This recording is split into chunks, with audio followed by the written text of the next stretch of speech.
In this short video, I'm going to talk to you about a tool called Logcat, which is part of the tools that you will use when you do Android application development.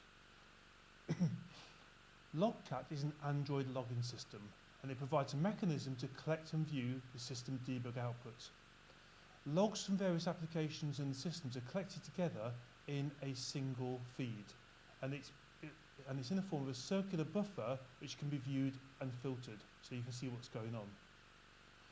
Now to launch Logcat, you need to click on the Logcat icon, which is at the bottom right hand corner of the screen. And once you've done that, the Logcat window will appear at the bottom. And what you need to do, we need to set up some filters, because by default you'll probably see a huge amount of data being fed through. Now some of this data isn't of any use to us whatsoever, and some of the data might be of use but not in our particular instance. So we need to add a filter. Now you'll notice that there's a tool to add filters to our Logcat. Once we open up the filter settings, you can see we can create a filter name, and we can filter either by log tag or by a log message. The first technique I'm going to show you is how you can get rid of all the extraneous log messages.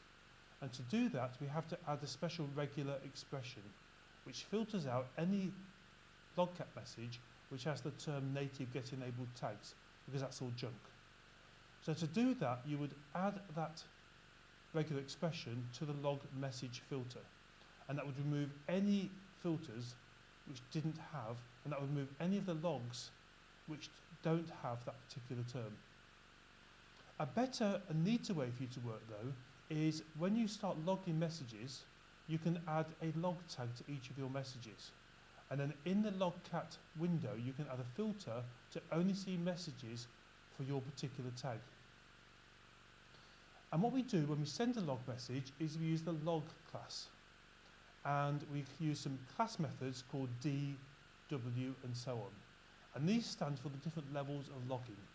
So a D message will be a debug message, a W message will be a warning message. Most of the time we use debug messages to debug our code.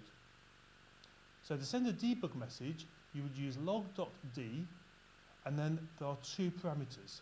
The first parameter is the tag you want to use, and the second parameter is the message you want displayed in Logcat. And of course, once you've done that and your program is running, you can search for that particular tag in your Logcat messages.